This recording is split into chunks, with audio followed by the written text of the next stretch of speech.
What should fans know about Yuki Matsui? So, most of his time was as a reliever in Japan. He did pitch a little bit for Team Japan in the World Baseball Classic, these last couple of World Baseball Classics, I believe.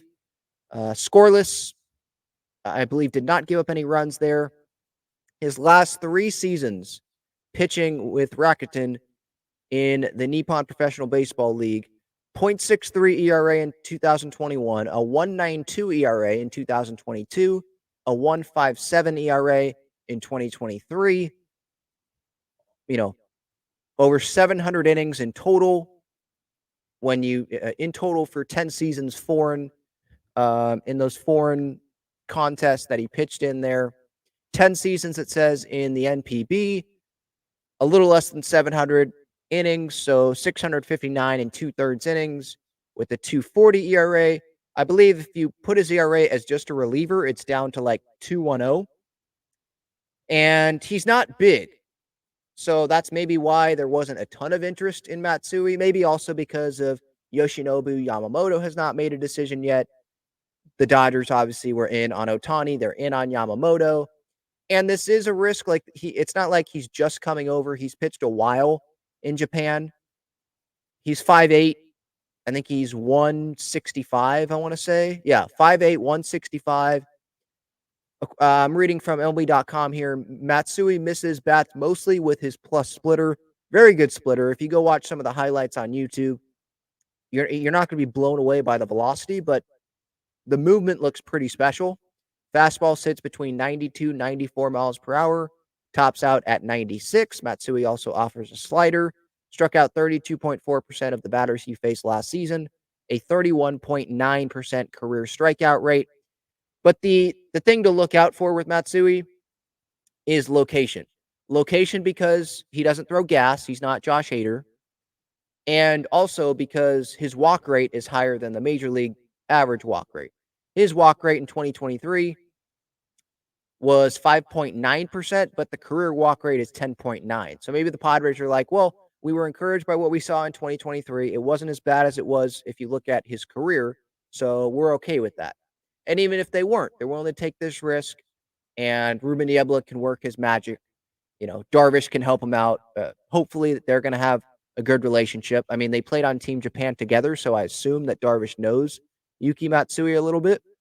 3 2/3 scoreless innings with 6 punch outs across 2 of those World Baseball Classic tournaments, pitching for Team Japan. So he was not like Ohtani or Yamamoto or Darvish, or was Sasaki pitching? He might have had a bigger role as well. He wasn't like one of the bigger guys there, but Japan has a ton of talented pitchers. So I don't know if we should read too much into that. Being on Team Japan, just that in itself, and pitching a little bit in the World Baseball Classic, I mean, I think that tells you that the Padres are getting a talented arm. And if this is reported, if this is correct, 4 years, $21 million to pay a little over $5 million to a guy that could end up being one of your high leverage relievers. I mean, that's a good deal. And I'm not surprised that the Padres ended up making this move if that indeed is the price, because we know AAV wise, they don't have a ton of money to spend. And so we're not going to see the Padres. I would be surprised if we saw the Padres go spend $10+ million on a player, or definitely multiple players. That's not happening, I don't think. Maybe they acquire someone that's making double digit AAV, that salary, or they sign one starter that's making that because they have to. That's just what the market is demanding. But they have a lot of holes here, and relief help was one of them. Like they needed that. They're right now they don't have Tim Hill. They could bring him back, but they don't have him. They didn't want to pay him the arbitration number there. Adrian Marjon, you can't really count on him. Unfortunately, health-wise, they're losing Josh Hader, no Luis Garcia. He signed with the Angels. Nick Martinez, obviously, no Nick Martinez there for the Padres in 2024 and beyond. So, there's guys that they, have to replace, obviously. Scott Barlow got traded to the Guardians, and he was expected to be a high-leverage reliever. Now, they got Daniel De Los Santos back, and he's expected to be a high-leverage reliever for the Padres. But help was definitely needed in the bullpen. So, that's a little bit what to know about Yuki Matsui. Good numbers over there in Japan. Jung-Hoo Lee, another Padres target who ended up going to the Giants, though. Good numbers there in Korea. Matsui in Japan. Yamamoto, not a Padres target, but good numbers there. We just don't know if he's going to pitch this well in the big leagues. I don't think we should expect him to have a sub-2 ERA like he did for a while here in his last few seasons there in Japan. I think that's unrealistic. When you don't throw high velocity and, these guys, they're used to facing 97 routinely.